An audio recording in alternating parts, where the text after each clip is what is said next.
hanggang ngayon. Pero kanina, naisip namin di namin tutuloy yung pag-trail namin. Kasi doon pala sa bahay, naisip namin na medyo maambon na. Nag-meet up pa rin kami. Pagdating namin dito sa Alabang, yun na, bumuhos na yung ulan. Siyempre, pag maulan talaga, maputik, madulas. Sawa na sa amin, dry eh. Oo. Yun nga lang, maputik talaga. Saka adventure. Oo. Skill. Saka ano pa ba? Practice. Isa pa namin, naka-stinkers lang kami. So yung loob nyo, panay tubig. Doble ingat pa rin. Sa lahat ng mga siklista, Ingat lang kayo. ingat sa pagbabike. Right. Freeway Trail. Let's go! Woohoo!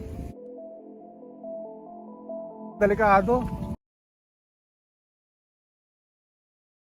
Sa gilid tol. At yun, nandito tayo ngayon sa Freeway Trail Alabang. At yun, sinimulan namin ma-experience ang pag-trail habang naulan. So, umpisa talaga, di ka ganong komportable sa pag-bike mo dahil basa at mayroong tubig sa loob ng sapatos at medyas mo.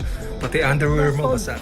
At yun na nga, maputik at madulas ang dinadaanan namin kaya pinili talaga namin yung simpleng trail lang. At inuwasan talaga namin yung paahon at palusong na maputik na trail para, alam mo na, maiiwas kami sa disgrasya. Wah! Medyo na pang... Maputik.